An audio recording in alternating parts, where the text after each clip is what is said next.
বিদেশের থেকে কত বছর পরে আমার বন্ধু বাড়ি এসে মেলা দূরিতে জার্নি করে আসতো, মনে হয় ঘুমাচ্ছে। আমারে দেখলি ও মেলা খুশি হবে না।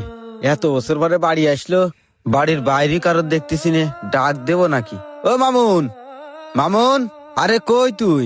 আরে দেখ আমি আইছি। বাড়ি আসতে পারলাম না, এসেই ডাকাটা। আরে মামুন, তুই ভালো আছিস বন্ধু? হাই বুকি আয়। আরে দাঁড়া দাঁড়া সর, কি করিস বুঝলাম না। বাচ্চাদের মতো কি করিস এটা? তোর কি মাথা খারাপ? আমি মাত্রই বাড়ি এসে পৌঁছালাম, এখনো ড্রেসটাও চেঞ্জ করতে পারিনি, আর তুই এসে আমার জড়াই ধরতেছিস। মামুন, আমি মাঠে কাজ করছিলাম ভাই, শুনলাম যে তুই আইছিস, এই জন্যই দৌড়াই তোর কাছে চলে আইছি। আগে যেরকম মেলা দিন পরে কোনো জায়গাতে আসলি তুই আমারে জড়াই ধরতিস, আমি তোরে জড়াই ধরতাম, তার জন্যই আমি তোর এত বছর পরে সামনে পায়ে জড়াই ধরেছি। আমি বুঝতে পারিনি রে ভাই যে আমার এই শরীর এখন এত নোংরা হয়ে গেছে। এই তোর এই ইমোশন কথাবার্তা বাদ দে, তুই নিজেও জানিস না যে তোর জামা কাপড় ময়লা হয়ে রয়েছে, আর এসে আমারে জড়াই ধরতি। এক একটা পাঞ্জাবির দাম কত জানিস? কয় ডলারতে কিনেছি? যাই হোক, কি করতে আইছিস তাই কর। কি করতে আর আসবো রে ভাই, আমি তো আইলাম আমার বন্ধু মামুন বিদেশের তে আইছে ওই কথা শুই নেই, কিন্তু এখন তো এসে দেখতেছি আমার যেই বন্ধু মামুন ছিল এখন আর সেই বন্ধু মামুন নেই। যাই হোক ভাই, আমার এই নোংরা শরীর নিয়ে তোরে জড়ায় ধরেছি, আমি মেলা বড় ভুল করেছি, তুই আমারে মাফ করে দিস না ভাই। তোর যে এত পরিবর্তন হয়ে যাবে এইটি আমি কোনোদিন চিন্তাও করিনি ভাই। যাই হোক, আমার ভুল হয়েছে, এই বন্ধুর দাবি নিয়ে তোর কাছে আমি আর কোনোদিন আসবো না, থাক তুই। আরে মইনুল শোন, মইনুল তুই ভুল বুঝতেছিস। মইনুল, বেশ সব অশান্তি আমার ঘাড়েই জোটে। আরে ভাই, বিদেশ যাওয়া তো মুখের কথা না। আপনার কাছে টাকা আছে, আপনি টাকা দিলেন আর বিদেশ চলে গেলেন। বিদেশ যাইতে গেলে একটু ধৈর্য ধরা লাগবে। ধৈর্য? আর কত ধৈর্য ধরতে হবে?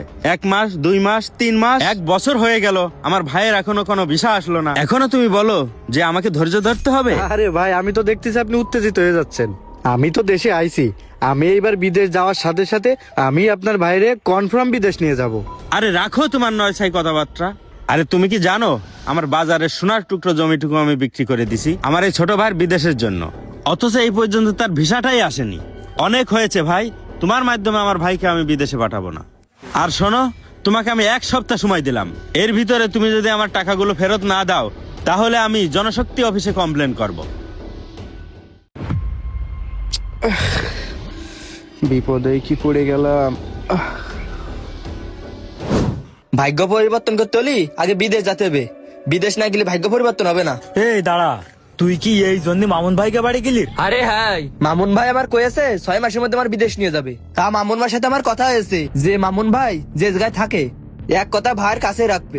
আরে দাঁড়া, ও তোর কাছে রাখবে নাকি বাগানে রাখবে সেটা আমরা ভালো করে জানি। ওই যে আমাকে রফিকুল ডাক্তার, ও ছোট বাইরে বিদেশ পাঠানোর জন্য মামুন ভাইয়ের কাছে 10 লক্ষ টাকা দিয়েছে। 2 বছর পিছন পিছন ঘুরতেছে। মামুনের পাল্লায় পড়ে টাকা পয়সাগুলো নষ্ট করিস না, দেশে একটা ব্যবসা বাণিজ্য কর, দেখবি উন্নতি করতে পারবি। প্রতিদিন মামুনের কাছে 1 গাদা করে লোক আসতেছে, কেন তোর ভাগ্যটা তুই নিজের হাতে নষ্ট করবি?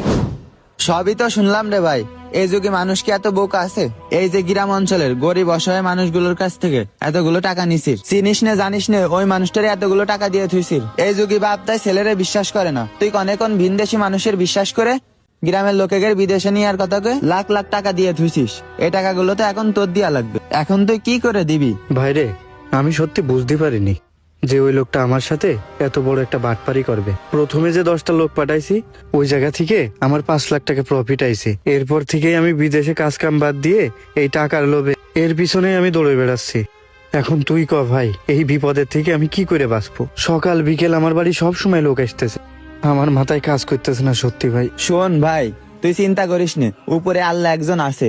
আর আমার মনে হয় কি মইনুল ভাইয়ের কাছে গেলি তোর এই কাজটা সমাধান হয়ে যাবে না। মইনুল? আরে দাঁড়া, তুই পাগল হয়ে গেছিস নাকি? আমার পোশাকটাই নষ্ট করে দিল একদম। ভাই, আমি মইনুলের সাথে যে কাজ করেছি ও আমার বিপদে পাশে থাকবে না। আরে মইনুল ভাই তোর জন্য কি দিয়ে কি না করেছে এটা আমরা ভালো করে জানি। আর তুই একবার যায় দেখ, মইনুল ভাই তোর জন্য কিছু একটা করতে পারে। কালকে তো রেগুলার মিস্ত্রি পাঠাবেন, এই কাজ কবে শেষ করবেন?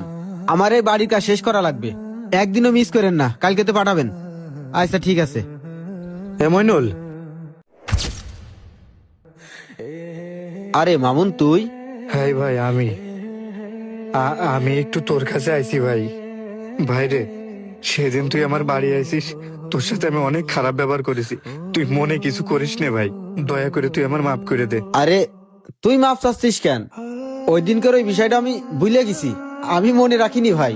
তো যাই হোক, বাড়ি আইসিস যখন চল বাড়ির ভিতরে চল। না ভাই, আমি বাড়ির ভিতরে যাচ্ছি না, আমি তোর কাছে অনেক বিপদে পড়েই আইছি ভাই। বিপদে পড়ে আইসিস?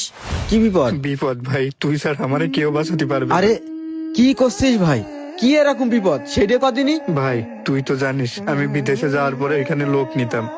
আমি প্রথমে যে লোকগুলো নিয়ে গেছি ওখান থেকে বেশ কিছু টাকা আমি পাইছি।